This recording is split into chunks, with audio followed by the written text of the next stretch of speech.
Naging matagumpay ang isinagawang Second Security Task Force meeting kaugnay sa gaganaping 2025 Bangsamoro Autonomous Region Muslim Mindanao Parliamentary Elections sa Cotabato City. Ang report mula kay Patrolwoman Angela Bandarlipe. Isang matagumpay na Second Security Task Force meeting ang isinagawa bilang paghahanda sa nalalapit na 2025 Barn Parliamentary Elections na ginanap sa M. Manors Hotel and Convention Center, Cotabato City nito lamang 17 ng Setyembre taong kasalukuyan.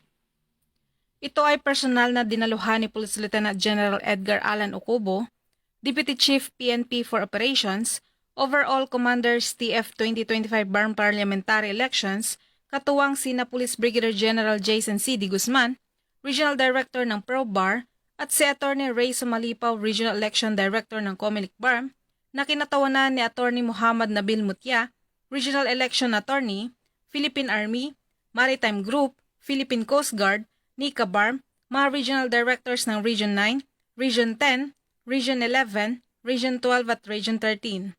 At iba pang ahensya upang pagtibay ng mga plano at estratehiya para sa darating na halalan.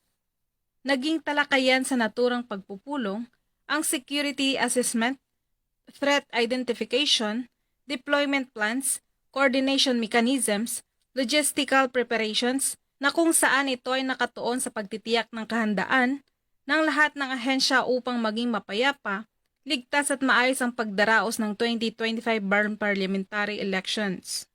Isa rin itong paraan upang palakasin ang koordinasyon at pagtutulungan ng lahat ng ahensya upang mapangalagaan ang mga botante, kandidato at electoral personnel at upang matupad ang layunin ng pagkakaroon ng isang mapayapa, patas at malinis na halalan sa rehiyon.